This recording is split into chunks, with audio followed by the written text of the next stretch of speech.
बार बार आता है, मौला मुझे भी जंग की इजाजत हुई। और हुसैन से एक ही जुमला कहते हैं, अब्बास तुम तो हमें लश्कर के अलमदार हो, यानी अलमदार को जंग की इजाजत नहीं होती जब तक एक एक फौजी भी बाकी हो। अब क्योंकि हुसैन की बात थी, अब्बास सर झुकाते वापस आ गए। लेकिन अज़ादारों जब एक एक करके सबके लाशें आ गए, अब आए अब्बास हुसैन के पास, मौला मुझे जंग की इजाजत दे दीजिए।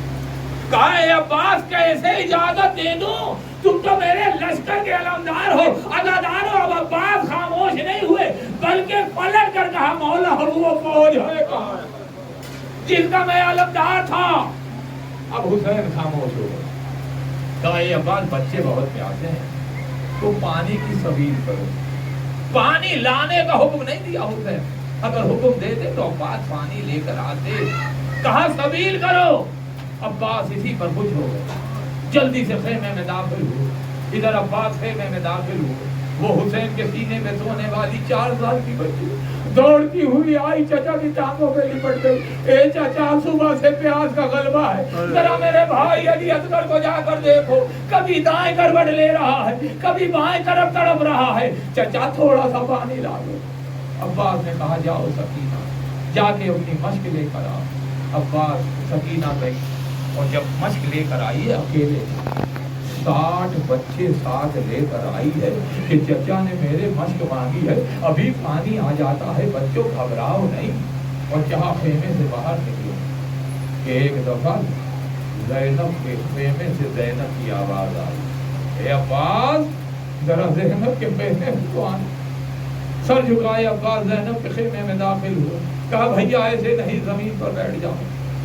अब्बास जमीन पर बैठ गए। कहा भैया मैं तुम्हें रोकती नहीं, लेकिन सिर्फ एक बात कहनी चाहती हूँ कि मैं छोटी थी अपने बाबा के जानू पर बैठी हुई थी कि एक दफा हवा के जोर से मेरे बाजुओं से चादर हट गई। जैसे ही चादर हटी, बाबा ने मेरे बाजुओं के बोझे देने शुरू किए।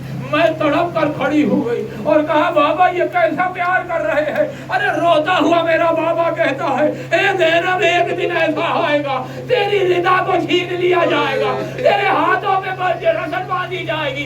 ए अब्बास बाबा ने कहा था, ज़ैनब समझ गई कि ये अमल होगा, लेकिन बताओ अब्बास क्या करे जिसका घर 18 भाइयों से भर गया हो, और अब्बास उसमें तेरे जैसा भाई हो। तो ज़ैनब सोचा करती थी, अरे कौन है जो अली की बेटे के हाथों पे रस्म बांधेगा।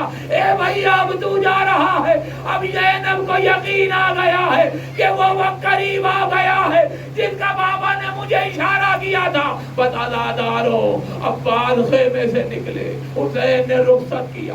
अरे जा रहे थे कि एक दफा अब्बास के कानों में किसी के दौड़ने की आवाज आई। अब जो पलट कर देखा तो देखा फातिमा का लाल कमर को पकड़े पकड़े दौड़ा आ रहा है। अब्बास जल्दी से मुड़े, कहा मौला खैरियत है क्यों नहीं आ रहे।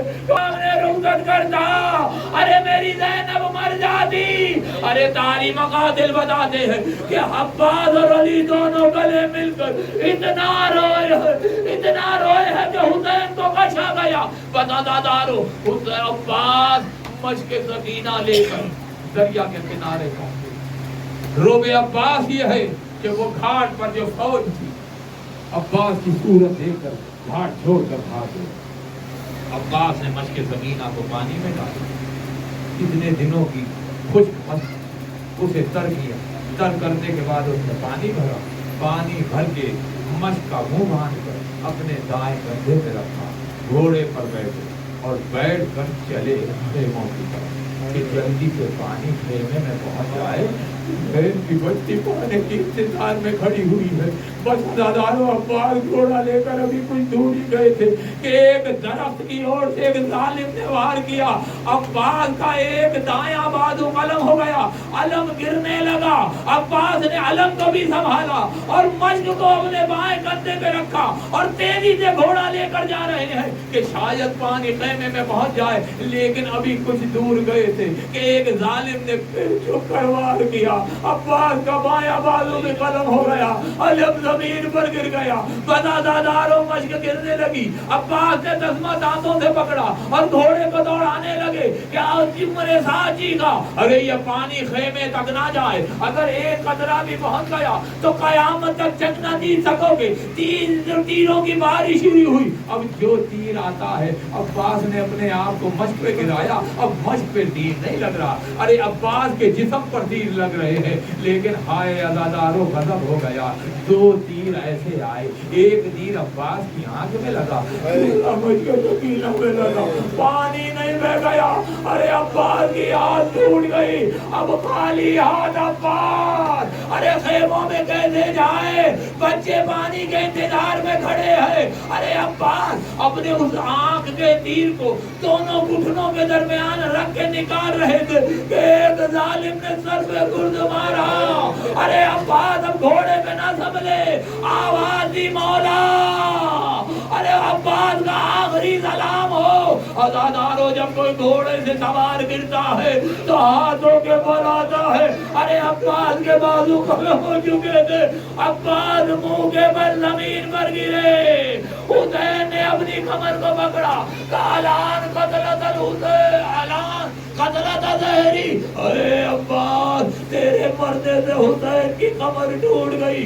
عباس کے لاشے پر حسین پہنچے، آ کر ایک نوحہ بڑا ہے، اے عباس تیری وجہ سے جو آنکھیں سویا کرتی تھی اب زندگی بھر نہ سوئیں گی، اور اے عباس جو تیرے خوف میں آگے جاگتی تھی اب وہ آگے سکون سے سویا کرے گی۔ اور اے عباس بھی آباد بڑھے، زمین کربلا میں بیٹھے، عباس کا سردانوں پہ رکھ کر ارے زلفوں پر ہاتھیں پھیرنا شروع کیا۔ اے عباس کوئی وصیت ہے؟ کہا جی مولا میری لاش خیمے میں نہ لے کر جائیے گا، ارے درے خیمہ میں آپ کی بیٹی سکینہ ارے پانی کے انتظار میں ہے، اور دوسرے مولا میں نے سنا تھا جب اس دنیا میں آیا تھا تب تک آنکھ نہیں کھولی تھی، جب تک آپ کی گود میں آپ کے چہرے کی زیارت نہیں کی تھی، مولا ایک آنکھ میں تیر ہے دوسرے میں خون ہے، مولا میرے ہاتھ ہوتے آپ کو زحمت نہ دیتا۔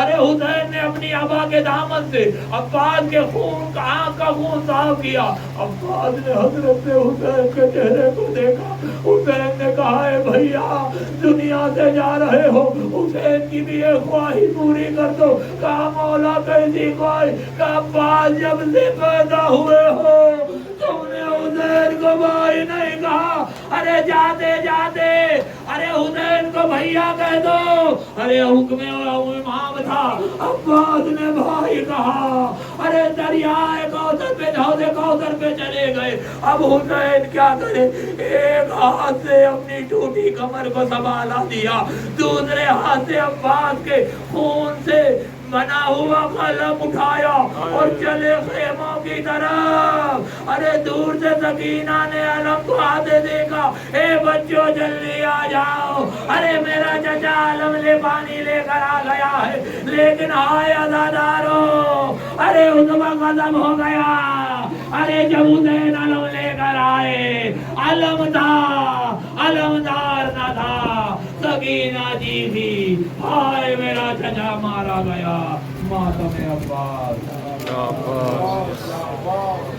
کھڑا کر لو جا رہے ہو۔